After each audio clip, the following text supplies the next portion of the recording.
একটা মা যদি ভালো হয়, পেটের সন্তান আল্লাহর ওলি হয়। পেটের সন্তান কি হয়? আল্লাহর ওলি হয়। আব্দুল কাদের জিলানীর ওয়াজ আমি বহুদিন আপনাদের এলাকায় আগে করেছিলাম। 4 বছর বয়সে এরকম হাফিজ একটা মাদ্রাসায় উম্মুল খায়ের ফাতেমা, আব্দুল কাদের জিলানীর মায়ের নাম হলো উম্মুল খায়ের ফাতেমা, নবীর মেয়ের নামের মতোই ফাতেমা। মাদ্রাসায় ভর্তি করে দিয়েছে, সন্তানকে কোরআনের হাফেজ বানাবার চাই। ওস্তাদ বললেন, মা কোনো টেনশন করেন না, আল্লাহ তাআলা যদি রহমত করে আপনার ছেলে কোরআনের হাফেজ হয়ে যাবে। তখন আব্দুল কাদের বয়স হলো মাত্র 4 বছর। 4 বছরের ছোট্ট আব্দুল কাদেরকে মাদ্রাসায় ভর্তি করে দিয়ে গেছে। পরদিন সকালবেলায় দেখবেন ওস্তাদেরা কিন্তু বাচ্চাকে আগেই কোরআন শরীফ পড়ায় না, সর্বপ্রথম যেটা পড়ায় তার নাম হলো কায়দা। ধরে কারণ তার নাম কি? কায়দা পড়াতে গেলে আগে পেশাবখানাত নিয়ে যায়। আমার মাদ্রাসায় দেখছি ছোট বাচ্চা ভর্তি করে দিলে ওকে আগেই কায়দা দেয় না, আগে পেশাবখানাত দিয়ে যায়। আমি কইলাম, হুজুর পেশাবখানাত কেন? হুজুর কায়দার মধ্যে তো কোরআনের অক্ষর আছে। আল্লাহ কোরআনে বলেছে লা ইয়ামাসসুহু ইল্লাল মুতাহহারুন, ততক্ষণ পর্যন্ত কোরআন স্পর্শ করা যাবে না যতক্ষণ পবিত্র না হবে। এরকম পেশাব পায়খানা না শিখাই এরা পবিত্র কেমনে হবে? 4-5 বছর 6 বছরের বাচ্চাকে মাদ্রাসার ছাত্র হুজুররা পেশাবখানা দিয়ে গেছে, আর আমাকে প্রাইমারি বই হাতত দিচ্ছে। আগডম বাগডম ঘোড়াডম সাজে ঢাক ধরলো, ঝাঁঝর বাজে, ভাসতে ভাসতে চললো ঢুলি, ঢুলি গেল কমলা ফুলি, কমলা ফুলির টিয়াটা সূর্য মামার বিয়াটা। কেরা শুয়ে বলা খাড়া হয়ে পেশাব করে। আমি বললাম, কেরে বেটা বসে থাকা কর, কেমনে পেশাব করা লাগে তোর স্যার শিখাইনি? তখন মুসকি মুসকি হাঁচাকে সার সাজে কি কয়, প্রাইমারি পেশাবখানা যায় দিকে আমার স্যারই খাড়া হয়ে পেশাব করে। মানে যে শিক্ষা দিচ্ছে ওই শিক্ষাতে আবার পানি লেওয়া লাগবি, খাড়া হয়ে মারবি। এখন কায়দা ধরার আগে তাকে ওযু করা শিখায়। কি হুজুর কথা ঠিক আছে? পেশাব করান, পায়খানা করেন, কেমনে পরিষ্কার হবে এইটা শিখানোর পরে তারপরে বলে আলিফ বা তা সা। আব্দুল কাদের জিলানীকে যখন বলেছেন আলিফ, সঙ্গে সঙ্গে লাম মিম যালিকাল কিতাবু লা রাইবা ফিহি হুদাল লিল মুত্তাকিন আল্লাযীনা ইউমিনুনা বিল গায়বি ওয়া ইয়াকিমুনাস সালাত ওয়া মিম্মা রাযাকনাহুম ইউনফিকুন। ওস্তাদ মারছে দূর। কে আলিফ বলার পরে বা তা, ওই আলিফ শুনাই লাম মিম করে শুরু করলো, আর যেই হারে ঝুঁকতিছে আর মারতেছে। খালি কোরআনের কিন্তু একটা ঝুঁক আছে না নাই? অজিলাত কুলুবহুম, তার অন্তরের মধ্যে কোরআনের বাণী এমন ভাবে তলপড়ানি সৃষ্টি করে যার কারণে প্রত্যেকটা মাদ্রাসায় গিয়ে দেখবেন বাচ্চারা কোরআন পড়তেছে এরকম ঝুঁকতেছে। এটা হলো কোরআনের মুজিজা। জোরে কর সুবহানাল্লাহ।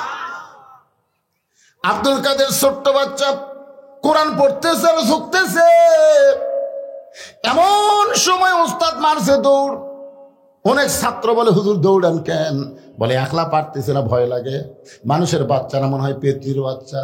সমস্ত শিক্ষক ছাত্র ঘিরে ধরেছে, আর 4 বছর আব্দুল কাদের জিলানী খালি পড়ে যাচ্ছে। এক হুজুর কোরআন শরীফ হাতে নিয়ে এরকম আব্দুল কাদের পড়ার দিকে খেয়াল করে আয়াত বের করে ধরতেছে। বাজান করে একটা আয়াত পর্যন্ত বাদ দেয় না। যেই মাত্র 18 পারা কোরআন তেলাওয়াত শেষ হয়ে গেল, এমন সময় আব্দুল কাদের অটোমেটিক ব্রেক হয়ে গেছে। সমস্ত ওস্তাদরা বলতেছে আর কেন পারতেছে না, আর কেন পারতেছে না। একজন ওস্তাদ বলে, জানবার যদি চাও তাহলে আব্দুল কাদেরের মায়ের কাছে যাও। জানবার যদি চাও বাপের কাছে যাও। কথা কন না কেন? বাপের কাছে। ওলীদ বিন মুগীরা কার কাছে গেছে? মায়ের কাছে। আকাই হুজুর সারা বছর আমার খিদা লাগে না, কিন্তু রোজার ফাঁদ উঠলে খালি খিদা লাগে হুজুর। আমার এত খিদে রমজান মাসে কেন? তা আমি বললাম, তোর এত খিদে কেন? তুই মায়ের কাছে যা। তোরা হুজুর মায়ের কাছে আর যাস না কেন? মা কি বাঁচে আছে? আছে, যা মায়ের কাছে। ওই মায়ের কাছে বলতেছে, মা 11 মাস আমার খিদা কম, কিন্তু রোজার মাসে এত খিদা খান। তখন মা বলতেছে, তোর দাদি এই সর্বনাশ করছে তোর দাদি। তুই যখন আমার পেটত আসলি রোজার মাসে তোর দাদি বলছে, বৌমা খবরদার রোজা থাকো না, রোজা থাকলে পেটের বাচ্চা শুকা যাবে। খালি তুই কি তাজা ছোঁয়ার জন্যে রোজার মাসে আমি খাসি রে, আমিও খাসি তুইও খাসি। এই যে রোজার মাসে তোর খাওয়া শুরু হচ্ছে, দাঁড়ায় এসে তুই আর না খায় থাকতে পারতেছিস না। একটা মা যদি ভালো হয়, এই জন্য খ্রিস্টান নেপোলিয়ান বলেছে, ভালো একটা সন্তান চাইলে ভালো একটা মায়ের দরকার। ধরে কোন কথা ঠিক কিনা? মায়ের কাছে যা। আব্দুল কাদেরকে কান্দে করে মায়ের বাড়ির দরজায়, মা জানলা দিয়ে তাকায় দেখে গতকাল আব্দুল কাদেরকে ভর্তি করে দিছে মাদ্রাসায়, আজকেই ফেরত নিয়ে আইছে। মা কান্দের বলে, হুজুর আমার আব্দুল কাদেরের অপরাধ কি? কি অপরাধে তাকে ফেরত দিয়ে বেড়াইছেন? ওস্তাদ বলতেছে, মা আব্দুল কাদেরের অপরাধ হলো একটাই, আলিফ বলার পরে বা বলে না। একটানে 18 পারা কোরআন আমাদের কেমনে শোনাই? মা কান্দের বলে, হুজুর আমার আব্দুল কাদের কেমনে কোরআন শোনাইলো আমি মা হইয়াও বলতে পারবো না। ওস্তাদ বলে, মা গোপন করো না, সত্যি করে বলো তো খবর কি? মা কান্দের বলে, সত্য কথা হলো আমি হলাম 18 পারা কোরআনের হাফেজা। এই আব্দুল কাদের যখন পেটে ছিল, আল্লাহ তাআলা আব্দুল কাদেরের কারণে, সন্তান পেটে আসার কারণে মায়ের মাসিক ব্যারাম বন্ধ করে দিল। যে মায়েরা পেটে বাচ্চা আসে সাথে সাথে তাদের কি হয়? মাসিক ব্যারাম বন্ধ হয়ে যায়। কারণ কি বন্ধু? কারণ হলো প্রতি মাসে 3 দিন 5 দিন মায়েরা মন চাইলেও ইবাদত করতে পারবে না। কেন পারবে না? এই মাসিক শুরু হলে মেয়েদের নামাজ পড়া যাবে না, কোরআন পড়া যাবে না, তারপরে রোজা রাখা যাবে না। কিন্তু পেটে বাচ্চা আসার সাথে সাথে আল্লাহ মাসিক ব্যারাম বন্ধ করার কারণ হলো বাচ্চা থাকা অবস্থায় মায়ের ইবাদতে যেন কোনো কমতি না হয়। কারণ মায়ের ইবাদতের সাথে পেটের বাচ্চার আল্লাহ সম্পর্ক করে দেয়। পেটে বাচ্চা নিয়ে মা রুকুর থেকে সেজদাত গেছে, পেটের বাচ্চা বড় হচ্ছে 7 মাস। 7 মাসের বাচ্চা পেট বুঝতেছে না, পেট উঁচে হয়ে গেছে, তারপরে রুকুতে সেজদাত গেছে। একটা বাচ্চা পেটের মধ্যে ঠাসি খাচ্ছে, রুকুতে সেজদাত গেলে কি হয়? ফেরেশতারা বলতেছে, আল্লাহ কি কষ্ট করে মা নামাজ পড়তেছে, পেটের বাচ্চার মনে কষ্ট হচ্ছে। আল্লাহ কয়, ফেরেশতা সাক্ষী থাক, সাক্ষী থাক, যেই মা পেটে বাচ্চা নিয়ে কষ্ট করে রুকুর থেকে সেজদাত যায়, ও মা শুধু নিজে নামাজ পড়ে না, পেটের বাচ্চাকেও নামাজি বানায় দিচ্ছে। ধরে কান সুবহানাল্লাহ। কি বুঝতেছেন ভাই? আজকে আমাকে যেগুলো ধরে ওদের খাড়া হয়ে আছে ঘুরতেছে, এগুলা কি এরকে দোষ? এরকে দোষ না তো। ওরা তখন মায়ের পেটে ছিল, মা তখন পেট দিয়ে গোটা পাড়া ঘুরিছে, ওই যে পেটের মধ্যে থেকেই এরকে ঘোরনি ব্যারাম শুরু হয়ে গেছে। ভালো মায়ের বাচ্চা যারা কোরআনের মাহফিলে বসবে তারা, ধরে কোন কথা ঠিক কিনা? আপনি কি কবার চান? এইরকম করার আলোচনা বাদ দিয়ে যারা রাস্তা ঘুরতেছে, এরকে মা ভালো? কথাটা আমার না, একটু মনোযোগ দিয়ে শুনবেন। ওলীদ বিন মুগীরা মা, সেখান থেকে আমি মায়ের কথা বলতেছি। মায়েরা যদি ভালো হবার চান, আপনাদের 1000 আমল করা লাগবে না। 1 নম্বর আমল হলো অকরনা ফি বুয়ুতিকুন্না ওয়ালা তাবাররুজনা তাবাররুজাল জাহিলিয়াতিল উলা। আল্লাহু আকবার। আমার মায়েদের জন্য বলতেছি, মায়েরা যারা পর্দার মধ্যে বসে আছেন, মা আপনাদের জন্য আল্লাহ বলেছেন, মেয়েরা ঘরের মধ্যে থাকো, ঘরের বাহির হইও না। কোনো প্রয়োজনে যদি ঘরের বাহির হও, তাহলে হেজাব নিয়ে, পর্দা নিয়ে বের হওয়া লাগবে। জাহেলিদের যুগে মেয়েরা সাজগোজ করে বের হতো, আর বাংলাদেশের মেয়েরা প্রধানমন্ত্রী হয়। এরশাদ চাচার পরে আমাকে আর কোনো শান্তি নেই। এই মেয়ের কবরে আমরা পড়ছিল ভাই। আল্লাহ আল্লাহ, আগামীতে আর যেন বাংলাদেশে কোনো মেয়ে মানুষ প্রধানমন্ত্রী না হয়। কেরে মরদেরা চেতেন না কেন? বারে চেতেন না কেন? আমার কথা না, আমার কথা। আল্লাহ কোরআনে বলেছে, আর রিজালু কাওয়ামুনা আলান নিসা, পুরুষরা নারীদের উপরে থাকবে রে। নারী যদি পুরুষের উপরে ওঠে, ওয়াজেদ মিয়ার মতন হবে। ওয়াজেদ মিয়া বোঝে?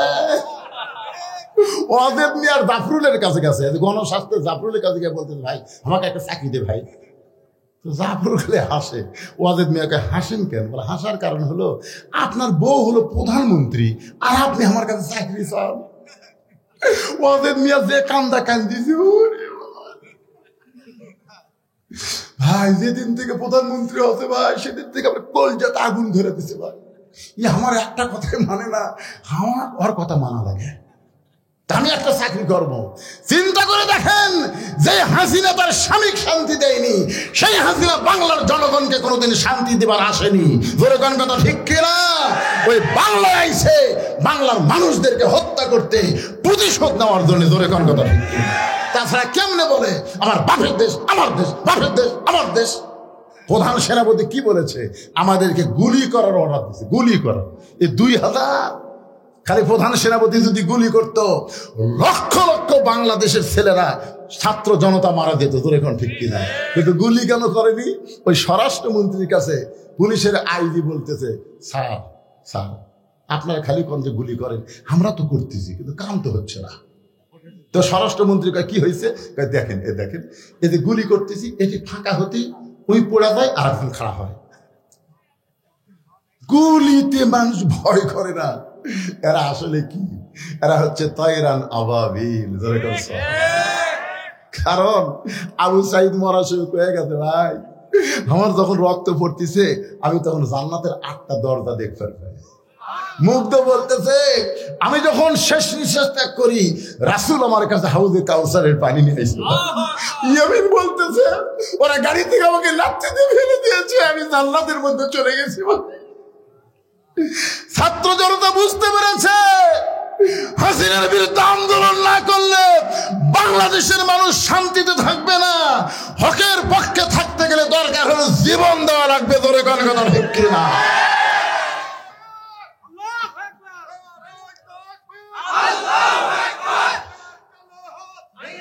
লিল্লাহে তাকবীর।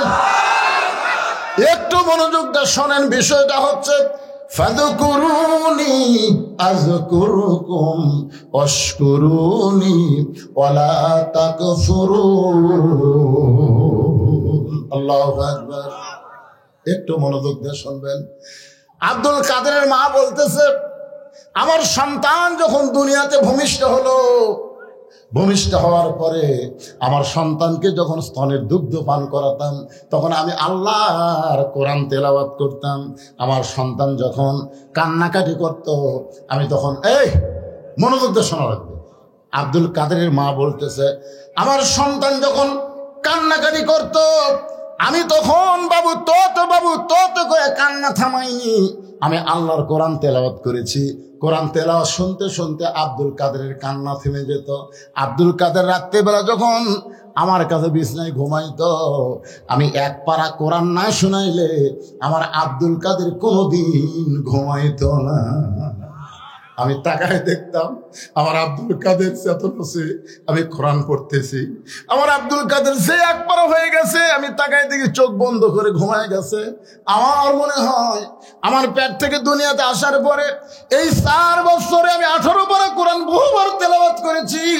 আমার তেলাওয়াত শুনতে শুনতে আব্দুল কাদের হয়তো 18 পারা কোরআন হেফজ করেছে। সমস্ত শিক্ষক ছাত্র কান্দের বলে, মা যদি ভালো হয়, পেটের বাচ্চা আল্লাহর ওলি হয়ে যায়। 42 সাল পর্যন্ত বসে থাকবো, দেখি আমার তো লেখে। আই রে শহীদাচার ইমাম ভাই, ইমাম মানে নেতা। ইমাম মানে কি? ইমাম বসাই আছে, তুই উঠতেছে না, লোকমা গ্রহণ করতেছে না।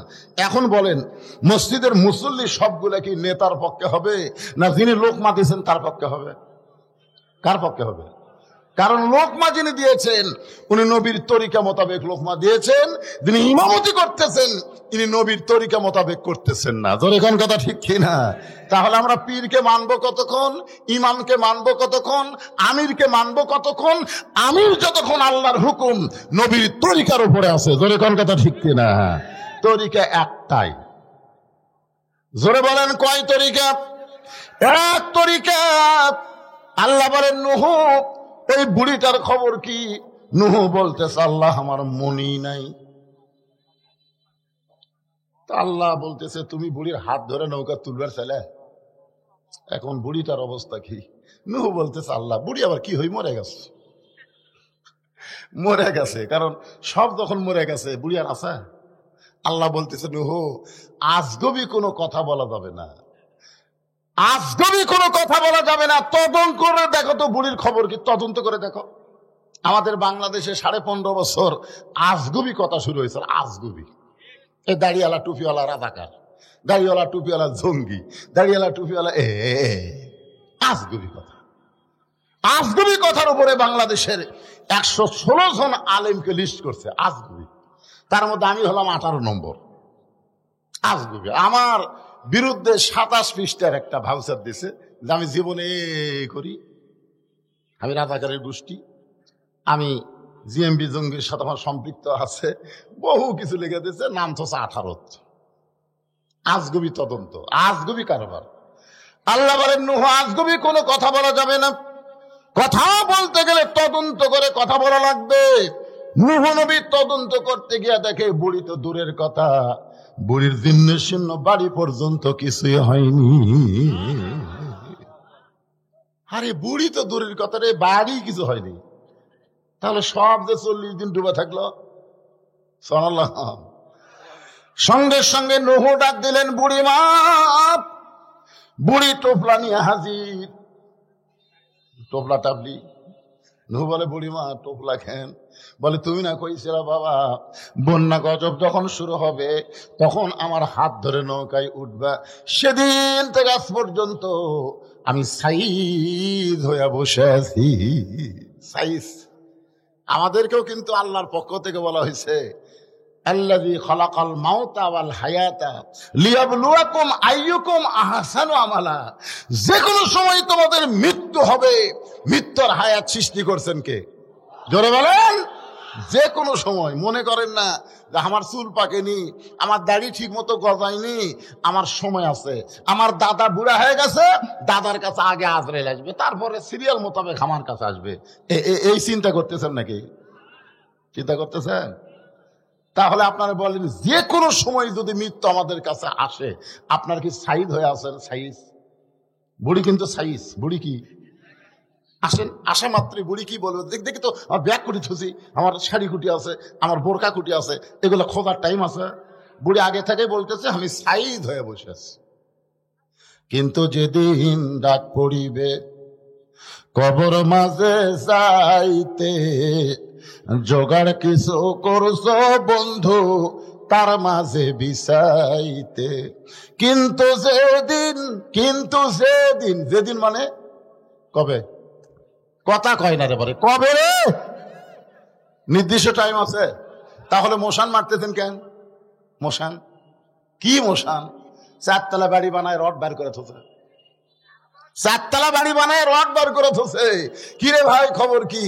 4 তলা করছি ভাই, আর 1 তলা করবার চাই। 2 কান্দে 2 ফেরেশতা কয়, শয়তান তুই যখন ঘাড় কাট করে উপর দিকে তাকাস, তোর ইমান কি বলে উপর দিকে যতই তাকা উপরে থাকতে পারবি না, নিচতলায় থাকা লাগবে। জোরে কোন কথা ঠিক কি না? নিচতলা মানে 1 তলা না, নিচতলা মানে কি? কি মশান? হায় হায়, চাল চলন দিকে মনে হচ্ছে না যে ই মরবি। মসজিদে আজান দিতে ঘাড় কাত করে চলে যাচ্ছে, ঘাড় কাত করে চলে যায়, নামাজ পড়ে না, মুসলমান দাবি করে। এরকম আছে না নাই? জোরে কোন আছে না নাই? তুমি আজান শোনার পরে আল্লাহর নামাজ না পড়ে ঘাড় কাত করে কোথায় যাচ্ছ? বলে তাড়াতাড়ি যাই ভাই, বাজারে না গেলে বাজার হবে না। আল্লাহ রাসূল বলেছেন, বাইনাল আবদুল কুফরি তরকুস সালাত। বান্দার কাফেরের মধ্যে পৃথক করার জিনিসটার নামই হলো নামাজ। যে নামাজ পড়বে সে আল্লাহর বান্দা হবে, যে নামাজ পড়বে না সে হলো কাফের। এখন যদি আমি আপনাদের বলি বেনামাজি, আপনাদেরকে বলতে হবে কাফের। যদি না বলেন, নবীর সাথে আপনার দ্বিমত পোষণ করলেন। আল্লাহর নবী বলেছেন যে নামাজ পড়বে না সে হলো কাফের, এই হিসাবে বেনামাজি হলো কাফের। মসজিদের উন্নয়ন কল্পে মাহফিল যদি হয়, তাহলে নামাজের উপরে কিছু কথা তিনদেরকে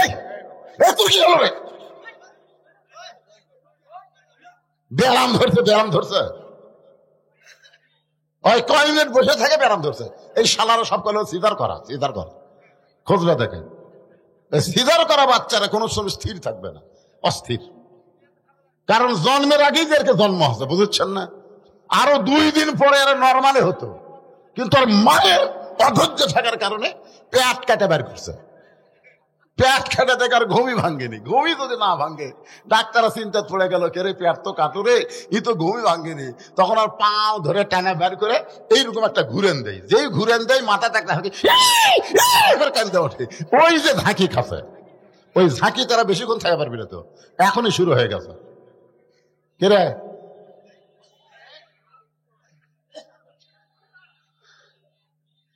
আমরা ভবিষ্যতে এমন মা চাই যে মায়েরা যেন সিজার না করে, নরমালে যেন বাচ্চা হয়ে ইসলামী আন্দোলনের কর্মী হতে পারে। জোরে কোন কথা ঠিক কিনা? গোটা বাংলাদেশের মধ্যে আপনার ধনুট হলো নামকরণ। সর্বপ্রথম ইসলামী আন্দোলনের একজন শহীদ হয়েছে, যার কবর হলো এই ধনুটের মাটিতে। জোরে কোন কথা ঠিক কিনা? চিনেন আপনারা? সেটাই তো বলতেছি, কত বড় ভাগ্যবান। কি মায়ের পেটের থেকে হয়েছে? কোন মায়ের পেট থেকে শহীদ মালিক হলো? আর সেই শহীদ আব্দুল মালিকের এলাকার বাচ্চারা সব সিজার করা। কে সিজার করা পার্টি? পিছনে জায়গা নেই, দরজাত খাড়ায় থাকে।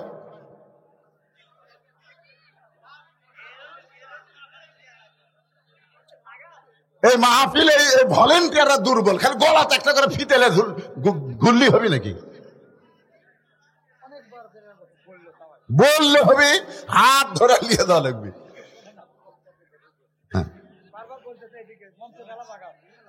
এই সাইডে অনেক জায়গা আছে, ওই সাইডে বসেন কেন? এই সাইডে বসেন তো, এ কোনার দিকে বসেন।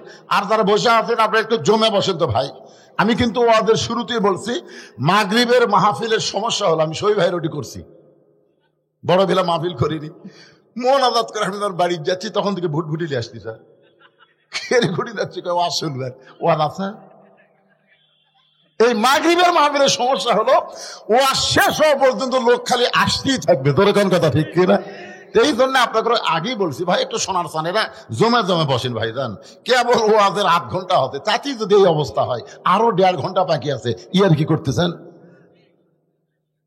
জায়গা ঢুকবি কোন দিক দিয়ে? ওটা জায়গা আছে দেখেন তো, আর আসবি কোন দিকে, যাবি কোন দিক দিয়ে? এই মাহফিল ভলেন্টিয়ার বাবারা, তোমরা একটু ওই পিছন দিকে বসার ব্যবস্থা করে দাও। এই চাপা তো ঠিকই চাপিছে, বুঝলেন না? হ্যাঁ, এইদিকে চাপে কি করবে? এইদিকে দেখেন তো কোনো ফাঁক আছে? সুই ঢুকানোর ফাঁক নেই, দেখেন না কেন? ফাঁক নাই তো। হ্যাঁ, ওই সাইডে আছে। সবাই একটু 1 মিনিটের মধ্যে জিকির করে, যার সামনে জায়গা আছে আল্লাহর রাস্তায় একটু জমে আসবেন। 1 মিনিটের মধ্যে সব সামনে আসবেন। লা ইলাহা ইল্লাল্লাহ, লা ইলাহা ইল্লাল্লাহ, লা ইলাহা ইল্লাল্লাহ, লা ইলাহা ইল্লাল্লাহ, লা ইলাহা ইল্লাল্লাহ, লা ইলাহা ইল্লাল্লাহ, লা ইলাহা, লা ইলাহা ইল্লাল্লাহ মুহাম্মাদুর রাসূলুল্লাহ। সকলে বলি সাল্লাল্লাহু আলাইহি ওয়াসাল্লাম। নূহ বলেন, বুড়িমা, বন্যা নামক গজব হইয়া গোটা পৃথিবী ধ্বংস হয়ে গেছে, অথচ আপনার জীর্ণ শূন্য বাড়ি পর্যন্ত কিছু হয়নি, আপনারও কিছুই হলো না। ও বুড়িমা, আপনি এমন কি আমল করেন যে আমল করার কারণে আপনার বাড়িও ঠিক আছে, আপনিও ঠিক আছেন? বুড়ি তখন মুস্কি মুস্কি হাসে আর বলে, বাবা নূহ, তুমি যখন আমাকে হাত ধরে নৌকায় উঠাবার চাইছিলা, তখন আমি প্রশংসা করছিলাম কার? কারণ আমি বুড়ি ঈমান গ্রহণ করার পরই আমার বিশ্বাস হয়ে গেছে। ঈমান গ্রহণ করার সঙ্গে সঙ্গে আমার বিশ্বাস হয়ে গেছে দুনিয়ার সবাই সবাইকে ভুলতে পারে, কিন্তু আমার আল্লাহ কোনোদিন ভুলবে না। ঈমান গ্রহণ করার পরই এই বিশ্বাস আমাদের আনতে হবে যে দুনিয়ার সবাই আমাকে ভুলতে পারে, কিন্তু আমার মওলা, আমার আল্লাহ আমাকে কোনোদিন ভুলবে না। তাহলে জিকির করব কার? আরো জোরে না বাবা? এতে কতগুলো আছে, আমার দয়াল বাবা, দয়াল বাবা। বাবা ভুলে যাবি রে, বাবা নিজেই বাঁচবে কিনা টেনশন আছে। তোর কোন কথা ঠিক কিনা? এই জন্যে আল্লাহকে যে স্মরণ করবে, আল্লাহ তাকে স্মরণ করবেন।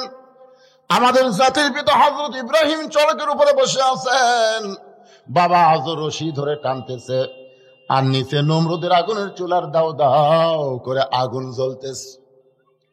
বাবা আজর চড়কে রশি ধরে টানতেছে, নিচে আগুন জ্বলতেছে, আর চড়কের উপরে বসে ইব্রাহিম নবী জিকির করতেছেন আল্লাহর ধরে কনকার, হাসবি আল্লাহু নিমাল ওয়াকিল অনিমাল মৌলা অনিমান নাসির। আল্লাহ, আমার বাবা যতই আমার টানুক আর নমরুদের আগুন যতই জ্বলুক, আমার ঈমান বলতেছে ওদের দিকে আমার তাকানোর সময় নাই, আমি জিকির করতেছি কার? আরো জোরে বলেন কার? আল্লাহ বলে, ইব্রাহিম আগুনের চুলার উপরে চড়েও যখন তুমি আমি আল্লাহকে ভুললে না, আমি আল্লাহ তোমাকে ভুলবো না, বরং আমি ঘোষণা করে দিলাম কুলনা ইয়া নারু কুনি বারদাও ওয়া সালামান আলা ইব্রাহিম। এতদিন পর্যন্ত মানুষ জানে আগুন পুড়াতে পারে, কিন্তু আজকে ইব্রাহিমের জিকিরের কারণে আগুনকে আমি শান্তিদায়ক করে দিলাম। আচ্ছা, এটা কি আপনারা বিশ্বাস করেন? বিশ্বাস করেন? নমরুদের আগুনের চুলা শান্তিদায়ক হয়ে গেছিল। কুলনা ইয়া নারু কুনি বারদাও ওয়া সালামান আলা ইব্রাহিম। তাহলে ইব্রাহিমের জন্য যদি নমরুদের আগুনের চুলা শান্তিদায়ক হয়, তাহলে ইব্রাহিমের সন্তান হলাম আমরা। আমাদের জন্য ভারতের অ্যাটম বোমাকেও আল্লাহ মিষ্টি তরমুজ বানাবার পারবে। যেরকম কথা ঠিক কিনা? খালি আল্লাহর প্রতি তাওয়াক্কুল করেন, আল্লাহর জিকির করেন। কে রে ভারত, নেংটির বাচ্চা, মালওয়ানের বাচ্চারা, তোরা মুসলমানের কি করতে পারিস? কি করতে পারিস তোরা মুসলমানের? গৌর গোবিন্দকে শাহজালাল ইয়ামিনে হয়ে যেরকম সাইজ করেছে, পৃথিবীরাজকে খাজা সাহেব যেরকম সাইজ করেছে, মুদির ওই উগ্র হিন্দুকেও বাংলার মুসলমানও সাইজ করতে পারবে। যেরকম কথা হুক্কেরা কথা বলে। অনেকে বলে ভারত বড় দেশ, ভারত যত বড়ই হোক আমাকে আল্লাহ কি তার চাইতে ছোট? কথা কন না কেন? নমরুদের আগুনের চুলার কাছে ইব্রাহিম কত বড় দেয়? আপনারা বলেন তো, ইব্রাহিম নবী কত বড় আর আগুনের চুলা কত বড়? আর আগুনটা জ্বলাইলো কতদিন ধরে?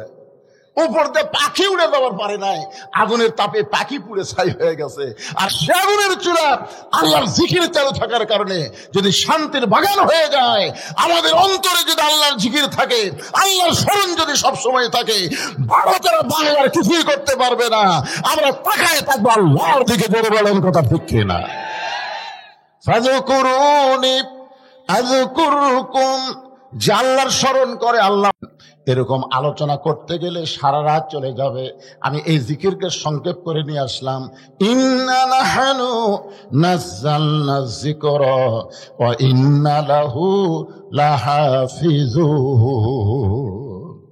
আল্লাহ তাআলা এই কোরআনকে জিকির হিসাবে নাজিল করেছেন। আমার দিকে তাকান, কি হিসাবে? কোরআন হেফাজতের দায়িত্ব কার? 11 সালে আমি যখন প্রথম হজ করতে গেলাম, 2011 সালে, তা আমার সঙ্গে একটা যুবক ছিল, ও হজ করবার গেছিল। ও তাওয়াফ দিতে যতবার তাওয়াফ করে 3-4 বার কাবা ঘর চুমা খায়। 3-4 বার প্রতি তাওয়াফে 7 পাকের মধ্যে 3-4 বার কাবা চাপা ধরে চুমা খায়। কিন্তু এত মানুষের ভিড়, আমি আর কাবার ধাইতে যাওয়ার পারি না। তা আমাকে বলতে যে, হুজুর আপনি এতই দুর্বল, আপনি কাবা ঘর চুমা খান না কেন? তাওয়াফ করে লাভ আছে? কাবা যদি চুমাই খাবার না পারেন তা তাও ঘুরে লাভ কি? আমি করলাম, ভাই আমি তো যাবার চাই রে, কিন্তু মানুষের এত ভিড় কিভাবে যাই? তখন আমাকে বলতে খালি এই এই এই এই এই 2 খুনা মারবেন আর কাবার দিকে হাঁটবেন, ফাঁক হয়ে যাবে। আপনারা বলেন, কাবা ঘরে খেলে বাংলাদেশের মানুষ আপনাকে ধুনুটের মানুষ নাকি? পৃথিবীর যত মুসলমান আছে সব মুসলমান কাবা ঘর তাওয়াফ করতেছে, আর আমি কুনা মারবো? কার বুকুর যে কুনা লাগবে ভাই? ওই যদি বেদার হয়ে যায়, কাবার মালিক কি খুশি হবে? আল্লাহ রাসূল বলেছেন, একদিন এই কাবা থাকবে, মসজিদ নববী থাকবে, বাইতুল মুকাদ্দাস থাকবে, তারপরও পৃথিবী ধ্বংস হবে, তারপরও পৃথিবী ধ্বংস হবে। কিন্তু শুনে নাও, যতদিন আল্লাহর একটা কাবা থাকবে ততদিন পৃথিবী ধ্বংস হবে না। সাহাবেরা বললেন, হুজুর এটা কোন কাবা?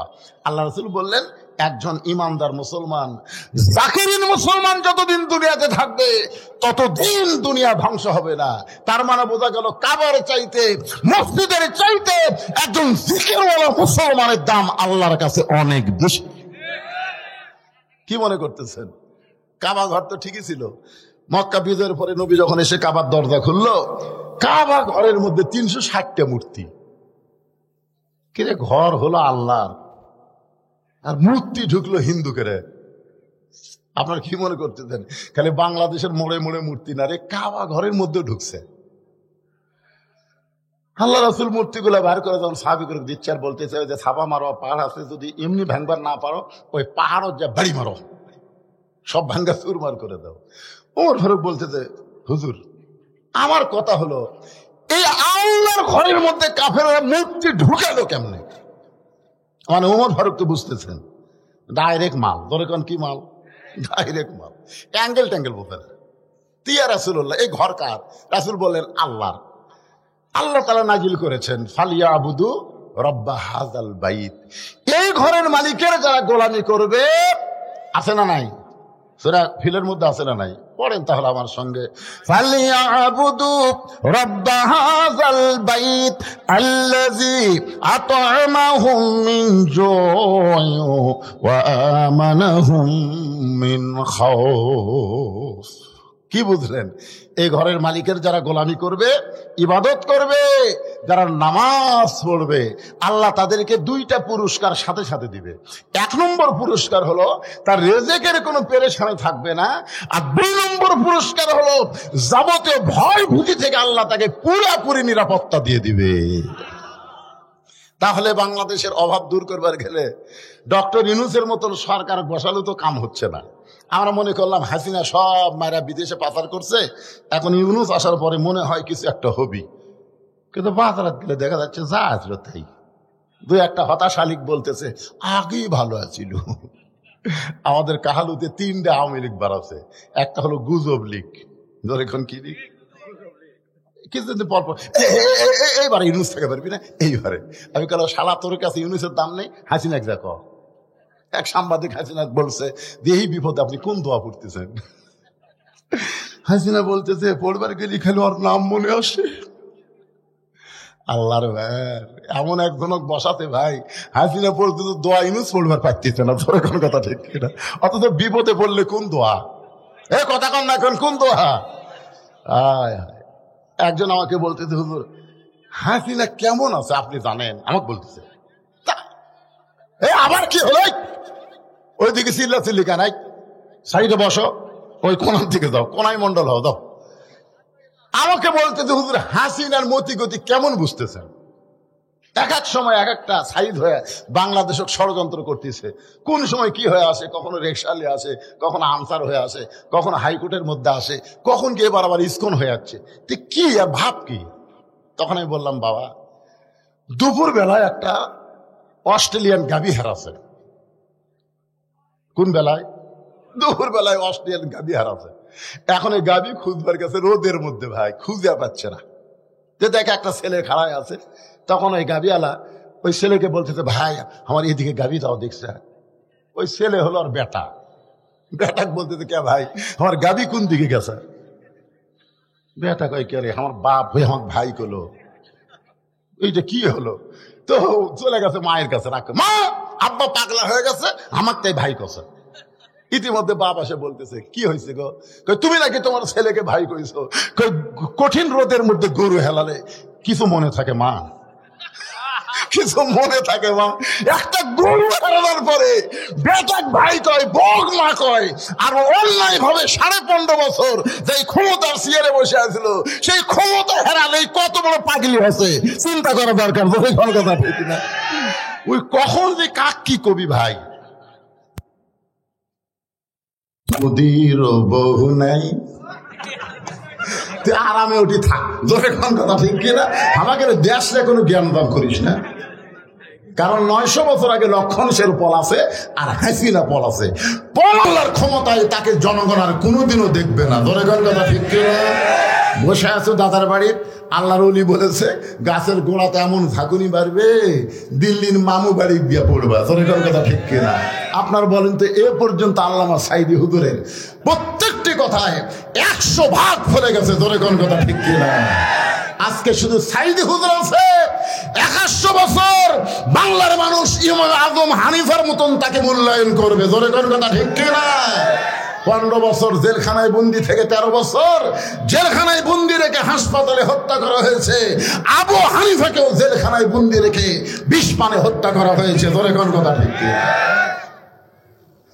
আল্লাহর বান্দার একটু মনোযোগ দিবেন। ফাযকুরুনি আযকুরকুম অশকুরুলি ওয়ালা তাকফুরুন। এখান থেকে আপনাদেরকে নিয়ে আইছি এই কোরআন, ইন্না নাহনু নাযালনা যিকরা, এই জিকিরেরই কিন্তু কথা হচ্ছে ওয়া ইন্না লাহু লাহাফিজুন। তা আমি বললাম ভাইজান, আপনি যে প্রত্যেক তাওয়াফে 4-5 বার করে কাবা চুমা খাচ্ছেন, এতে আপনার ভাব কি? ভাব বুঝতেছেন না হুজুর? আল্লাহর কাবার চুমা খাওয়া মানে বেগুনা মাসুম হওয়া। আমি ওই লোকটাকে বললাম, আপনি যদি 1,000,000,000 বারও কাবা ঘর চুমা খান, আপনার যতটুকু সওয়াব হবে তার চাইতে বেশি সওয়াব হবে একবার যদি আল্লাহর কোরআন চুমা খান। তো আর অনেকগুলো হাজি আসলো, তারা বলতে হুজুর এটা একটা কথা হলো, আপনি 1,000,000,000 বার কাবা ঘর চুমা খেয়ে যে সওয়াব হবি তার সাথে বেশি সওয়াব আল্লাহর কোরআন চুমা খেলে হবি, এই দলিল দেন। আমি তখন বললাম, শোনো, কাবা আল্লাহর ঘর, কোরআন আল্লাহর বাণী। কাবা কার ঘর? কথা কয় না। কাবা কার ঘর? আল্লাহর ঘর। কোরআন কার বাণী? এই দুটার মধ্যে তফাৎ আছে বাদান, এই দুটা না আছে। দুটার মধ্যে তফাৎ হলো কি, যে কাবা হেফাজতের দায়িত্ব আল্লাহ নেয়নি, কারণ কাবা আল্লাহর ঘর, এটা আল্লাহ বলেছে, কিন্তু কাবা হেফাজতের দায়িত্ব আল্লাহ নেয়নি। কাবা হেফাজতের দায়িত্ব দিয়েছে আল্লাহ ওয়ালাদেরকে, ধরে কোন ঠিক কিনা? আর কোরআন আল্লাহর বাণী, এটা কাউকে আল্লাহ হেফাজতের দায়িত্ব দেয়নি, নিজেই কোরআন হেফাজতের দায়িত্ব নিয়েছে। আপনার বলেন তো এর মধ্যে তফাৎ কি? খালি বড়। কাবা আল্লাহর ঘর, আল্লাহ যদি হেফাজতের দায়িত্ব নিত, আপনার বলেন তো কোনো কাফের মূর্তিটা ঢুকবার পারত? খালি জিবরাইল বলবি তুই কাবার দরজার কাছে খাড়া হ। আবু জেহেল যখন মূর্তি নিয়ে ঢুকবি, বাম হাতে একটা চড় মারবি। যে আবু জেহেল মূর্তি নিয়ে ঢুকতেছে, জিবরাইল মারছে চড়, ওই মূর্তি ফেলে দে দৌড়। আবু সুফিয়ান এক মূর্তি নিয়ে আছে, কে রে ভাই তুই দৌড়ালি কেন? হায় হায় আন্দারা চড় মারতেছে রে, কে মারতেছে দেখা যাচ্ছে না। আয় ভাই দেখ আমার গাল লাল হয়ে গেছে। আপনি বলেন এই চর খাওয়ার কথা শুনে আর কেউ ঢুকবি? তা আল্লাহ কি পারে না যে কাবা ঘরের দরজাতে একটা ফেরেস্তা মোতায়েন করতে? খালি ঢুকবি আর পিটুন হবে। কিন্তু না, আল্লাহ রাসূল বললেন, ওমর কি বলবার চাও? ওমর ফারুক বলতে, সি সি, মদিনা থেকে যে কাবার দিকে আমরা মুখ করে নামাজ পড়লাম, মক্কা বিজয়ের আগে নামাজ কায়েম হয়েছে মদিনায়। ধরে কান সুবহানাল্লাহ। মক্কা বিজয়ের আগেই কিন্তু নামাজ কি হয়েছে? কায়েম হয়েছে কোথায়? মদিনায়। কারণ রাসূল হিজরত করার পরে দ্বিতীয় হিজরিতে নামাজ কায়েম হলো। নবী মদিনার যায় খালি নবীগিরি করে নাই, নবীকে আল্লাহ মদিনার রাষ্ট্রপতি বানাইছিল। ধরে কান সুবহানাল্লাহ। আর নবী যখন রাষ্ট্রপতি হলেন, তখন আল্লাহ তাআলা নবীকে জানাই দিলেন, আল্লাযীনা ইম্মাক্কান্নাহুম ফিল আরদ, মুসলমানের মধ্যে কাউকে যখন ক্ষমতা দেওয়া হবে, তার 1 নম্বর কাজ হচ্ছে আকামুস সালাত, 1 নম্বর কাজ হচ্ছে নামাজ কায়েম করা, 2 নম্বর কাজ হলো আতাউজ যাকাত, যাকাত ভিত্তিক অর্থনীতি চালু করা। ধরে কোন কথা ঠিক কিনা? আরো 2টা কাজ আছে বলতেছি। তো ব্যাপার হলো, তাহলে নামাজ কায়েম হয়েছে হিজরি কত সালে? 2য় সালে। ধরে কোন কত সালে? মক্কা থেকে মদিনা যাওয়ার 2 বছর পরে নামাজ কায়েম হয়েছে, আর মক্কা বিজয় হয়েছে হিজরি 8ম সালে। তাহলে এই যে 6টা বছর হলে আমরা কাবা ঘরের দিকে নামাজ পড়তেছি, কাবা ঘরের মধ্যে কাফের মূর্তি, আমাকে নামাজ কি হসে হুজুর? উমর ফারুক বলতেছে। ধরে কান কে? আল্লাহ রাসূল বলেন, ওমর কাবা আল্লাহর ঘর, কিন্তু আল্লাহ হেফাজতের দায়িত্ব নেয় নাই। আল্লাহওয়ালা মানুষ যখন কাবার পাশে থাকবে, তখন কাবা হেফাজত হবে। আপনাকে পুরাতন মসজিদ, এই মসজিদ হেফাজতের দায়িত্ব আল্লাহ নেবে না, কিন্তু মসজিদ আল্লাহর ঘর, হেফাজতের দায়িত্ব আপনাদেরকে নেওয়া লাগবে। জোরে কোন কথা ঠিক কিনা? অনেক মসজিদের মধ্যে ঢুকা দেখি টাইলস করছে, সেই সুন্দর টাইলস, কিন্তু এটা লোক দেয়া কেরে ধুলে একেরে টাইলসের উপর ধুলে একেরে। মুয়াজ্জিন সাহেব আপনি মসজিদ ঝাড় দেন না? না হুজুর। তা আল্লাহর ঘর ঝাড় দেন না, কারণ কি? আজান দিয়ে আকামত দিয়ে কেউ আসে না। কেউ যদি না আসে, কোন অযথা ঝাড় দিয়ে লাভ আছে? আপনি খালি টাকা দেখেন আমার জায়গা, আমার জায়গায় টাকা দেখেন, গামছার 2 বাড়ি বাড়ি জায়গা পরিষ্কার করি, আল্লাহ আকবার নামাজ পড়ি, একজন আসে না, খামাকা ঝাড় দেবো কেন? তার মানে বোঝা গেল, মসজিদের আশেপাশে যদি মুসল্লি না থাকে, মসজিদের উন্নয়ন হয় না। মসজিদের উন্নয়ন হলো মুসল্লি কালেকশন। ধরে কোন কথা ঠিক কিনা? একটু মনোযোগ দিয়ে শুনবেন। এই কোরআন আল্লাহ নিজেই হেফাজতের দায়িত্ব নিয়েছে। নির্ভুল কোরআন আল্লাহ আমাদেরকে হেদায়েত স্বরূপ দান করেছেন। আল্লাহ বলেছেন, জালিকাল কিতাবু লা রাইবা ফি হুদাল লিল মুত্তাকিন। এই কিতাবের মধ্যে কোনো সন্দেহ নাই, এই কিতাব মুত্তাকিদেরকে হেদায়েত দিবে। যারা আমরা মুত্তাকি হব, কোরআন থেকে যদি হেদায়েত নিবার চাই, তাহলে কোরআনকে জিকির হিসাবে গ্রহণ করা লাগবে। এই জিকিরটা কি? আমার হুজুর বললেন, হুজুর এখানে একটা হাফেজি মাদ্রাসা করা হয়েছে, এই মাদ্রাসার কথা বলবেন। মাদ্রাসার কথা বলা লাগবে না। কোরআন শিক্ষা করা যদি ফরজে আইন হয়, প্রত্যেকটা মুসলমানকে যদি কোরআন শিখতেই হয়, তাহলে মাদ্রাসার গুরুত্ব এমনি দিবে। ধরে কোন ঠিক কি না? এখন আপনাদের কাছে আমার প্রশ্ন হলো, এই কোরআন শিক্ষা করা কেন ফরজ? কেন আল্লাহ বললেন ইন্নামাল মুমিনুনা আল্লাযীনা ইযা যুকিরাল্লাহু ওয়াজিলাত কুলুবুহুম। এখানেও কিন্তু যুকির আল্লাহ আছে, যুকির আল্লাহ আছে না, মানে আল্লাহর জিকির। ইন্নামাল মুমিনুনা আল্লাযীনা ইযা যুকিরাল্লাহু ওয়াজিলাত কুলুবুহুম ওয়া ইযা তুলিয়াত আলাইহিম আয়াতুহু জাদাতুহুম ঈমানা ওয়া আলা রাব্বিহিম ইয়াতাওয়াক্কালুন। আল্লাহু আকবার। কি বুঝতেছেন? কোরআন তেলাওয়াত শুনলে মানুষের ঈমান বাড়ে না কমে? এখানে আল্লাহ এই আয়াতের মধ্যেই তো আমি বললাম, ওয়াইজা তুলিয়াত আলাইহিম আয়াতুহু জাদাতুহুম ঈমানা। কোরআন তেলাওয়াতে মানুষের ঈমান বাড়ে, আর ঈমান বাড়ার লক্ষণ চুপ থাকে না। আল্লাহু আকবার বলে ঈমানের বড়ত্বের প্রকাশ করা। ধরে কোন কথা ঠিক কি না? লিল্লাহি তাকবীর। এখন আপনাদের কাছে আমার প্রশ্ন হলো, এই জিকির সম্পর্কে আলোচনা করতে গিয়ে, যে কোরআন এমন একটা জিকির যার হেফাজতের দায়িত্ব কার হাতে? আরো ধরে কি জন্য কন্ত যে আমরা এই কোরআনকে নিয়ে চলবো, কোরআন অনুসারে চলবো, এর মধ্যে যেন কোনো ভেজাল না ঢোকে। যার শুরুতে আল্লাহ বলেছেন এমন একটা কিতাব যার মধ্যে কোনো কি নাই, ভেজাল নাই, সন্দেহ নাই, গোঁজামিল নাই। এই কোরআন নবী মক্কার জীবনে প্রতিষ্ঠা করবার চাইলো, কিন্তু হলো না। আল্লাহ রাসূলকে আল্লাহ বললেন যে, হাবিব, মক্কায় আপনি কলেমার দাওয়াত দিয়েছেন, দীর্ঘ সময় পর্যন্ত আপনাকে তারা নির্যাতন করেছে।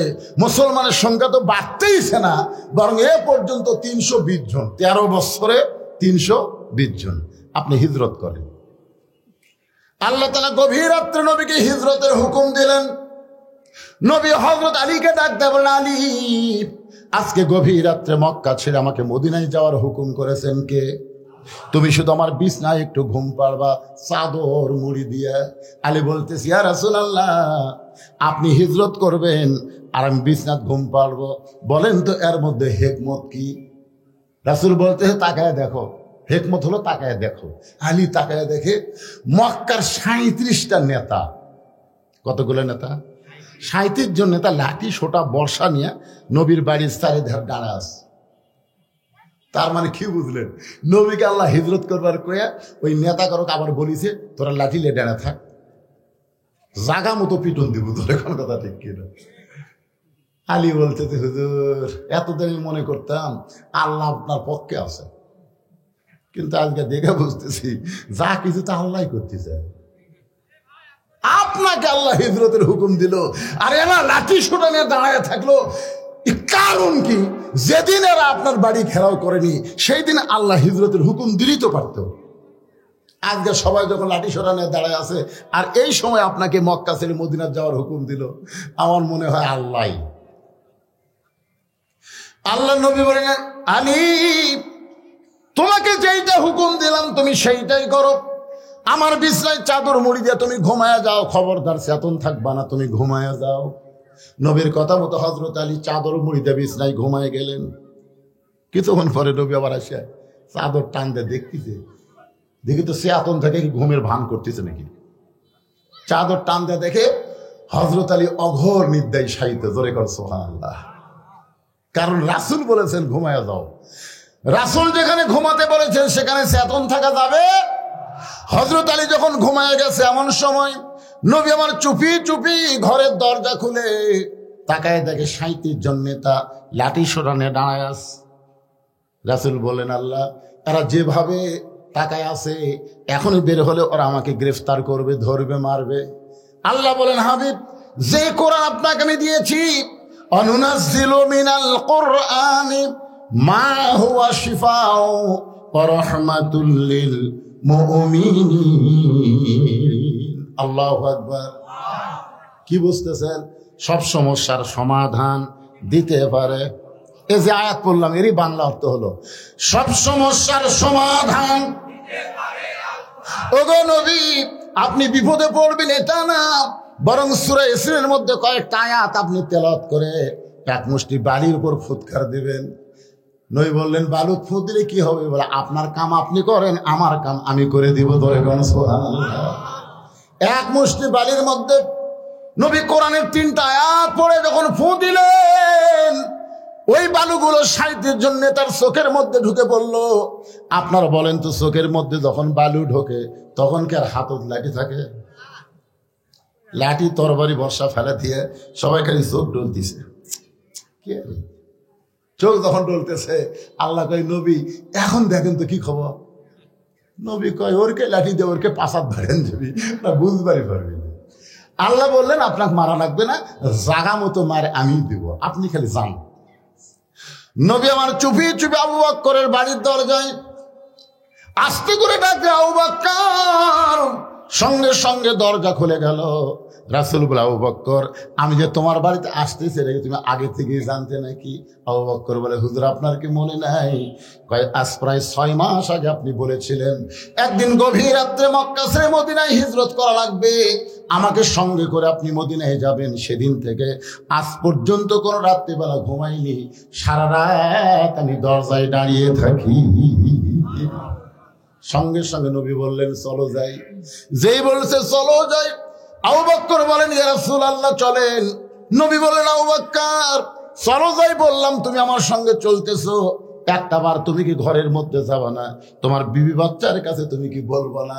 কারণ মক্কা ছেড়ে মদিনায় যাচ্ছ, বিবি বাচ্চার কাছে কি তুমি বিদায় নেবা না?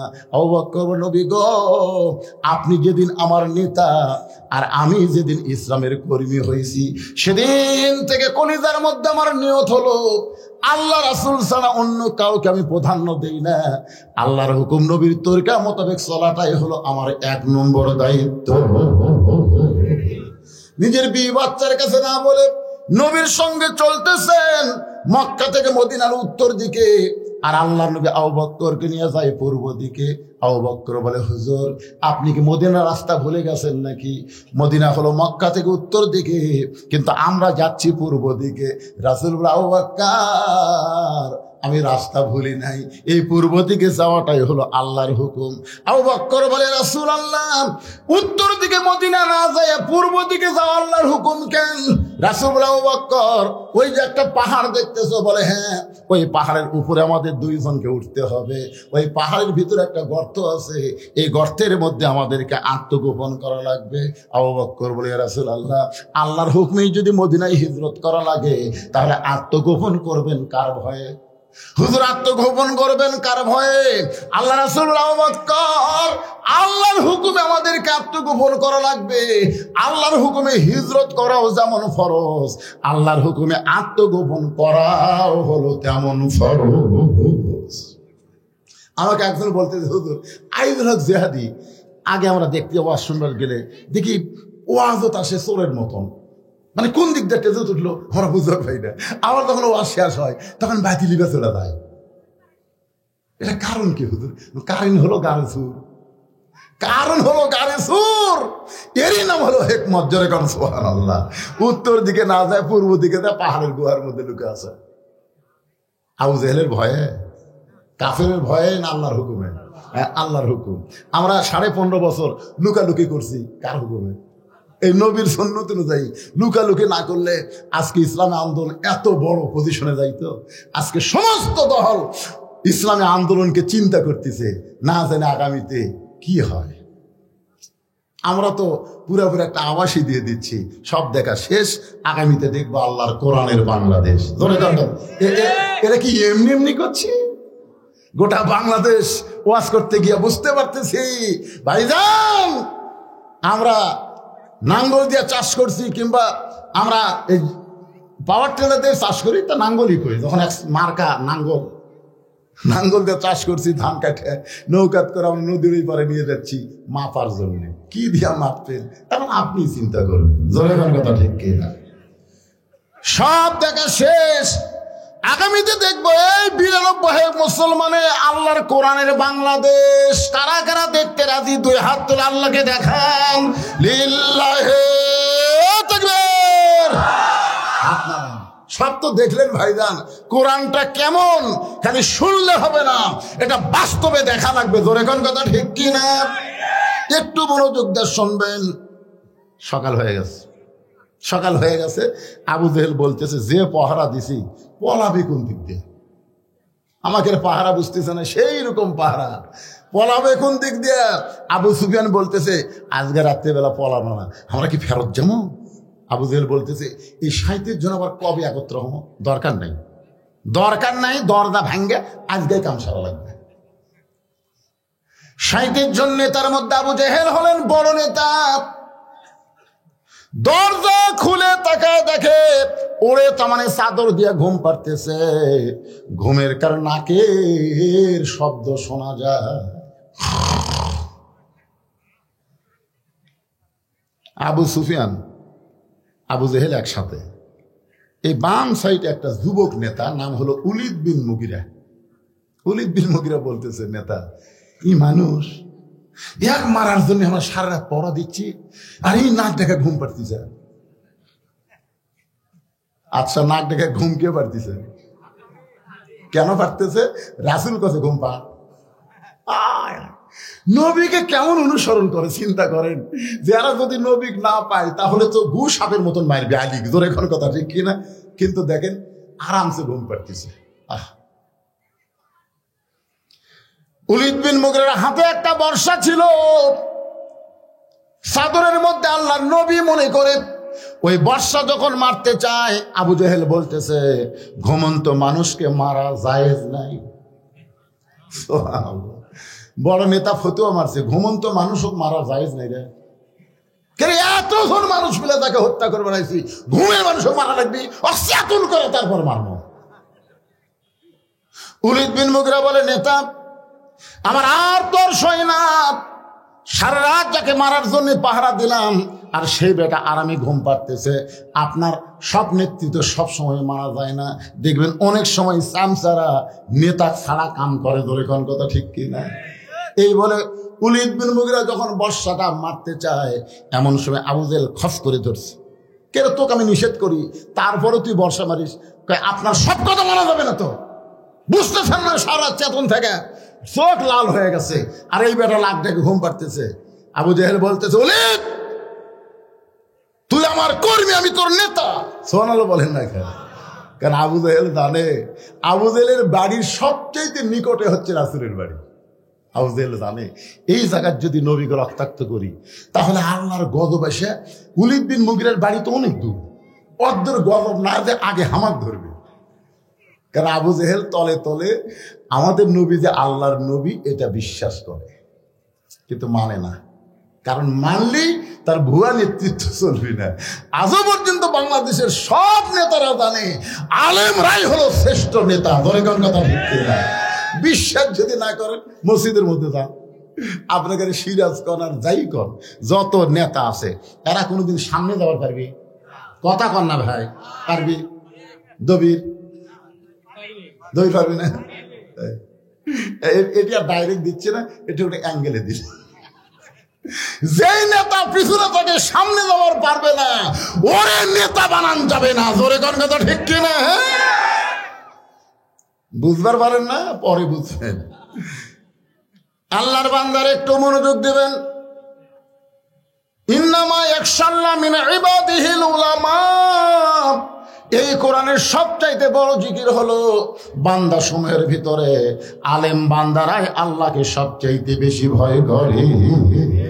যারা ভয় করে তাদেরকে যে সিয়ারি দেন ওই সিয়ারের গুরুত্ব তারা বহন করবে।